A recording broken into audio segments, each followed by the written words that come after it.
The ongoing invasion of Ukraine, it's shining a light on growing tensions within Russia, some even raising concerns of a civil war. Now a public clash is happening between the Russian military and mercenaries of the Wagner group. The founder of the paramilitary fighting force accusing the Russian military of treason, claiming Russian commanders plotted to destroy troops within that paramilitary mercenary group. This comes as Russia's government is now allowing a state-owned energy company to create its own private security force similar to the Wagner Group. For more on this, we're joined by national security and global affairs expert and former CIA operations officer Laura Ballman. Laura, a lot of this could go over Americans' heads, but I think when they hear about Russia and a potential civil war and mercenaries, your ears perk up. So is this merely a competition thing? Is this jealousy? Is the Wagner Group, who operates outside of Russian law, but still very well known to Russia and the Kremlin, now upset because they aren't having the corner on mercenary security with state-funded agencies? Is this like the mafia saying, no, this is my territory, stay out of my way? Good morning. Until recently, one might assess that this is actually Vladimir Putin sowing divisions behind the scenes in order to keep his own power.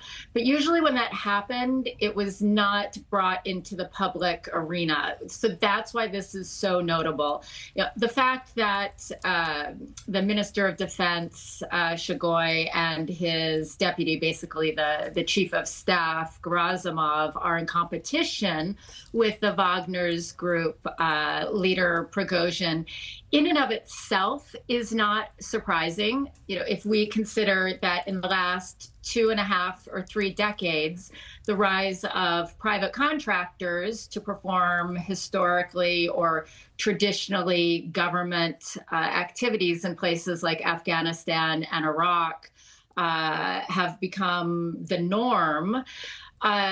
We've seen these tensions before, even in other countries. However, the situation along the border is incredibly, and by border I mean Ukraine and Russia, is incredibly tense.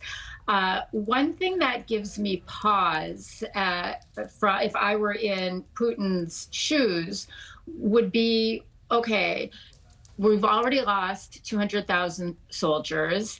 I've already started emptying the prisons. The men of fighting age who I need have fled. That would give me pause, but it also might give me some reassurance, because these are the same young men who probably would lead or would fight, at least be the muscle for a revolution. I mean, this is a nation that has sustained 3 revolutions in less than 100 years.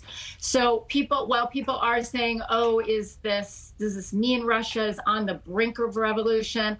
I don't think so. However, it is clear that Vladimir Putin is nervous. In his remarks yesterday, sort of his version of the State of the Nation, State of the Union, he talked about improving the domestic landscape and, in particular, reducing taxes, which was a surprise and might indicate he is nervous about what's going on domestically. Well, he clearly is trying to bolster support for himself at a time of great instability. We have very little time, but is this all happening with the Wagner Group because they've been helping pro-Russian separatists so long in the Donbas region? That's one reason. I would look ahead at what Alexander Bortkinov is doing. He's the head of the FSB. We need to watch where he's going and in what relationship with Prigozhin. That will tell us a lot, because those are 2 incredibly powerful men in the Russian system. Laura Ballman, thank you very much for joining us here on Morning in America. We appreciate your insights. Thank you for watching. Go to newsnationnow.com to find NewsNation on your television provider. And don't forget to click the red subscribe button below to get more of NewsNation's fact-driven, unbiased coverage.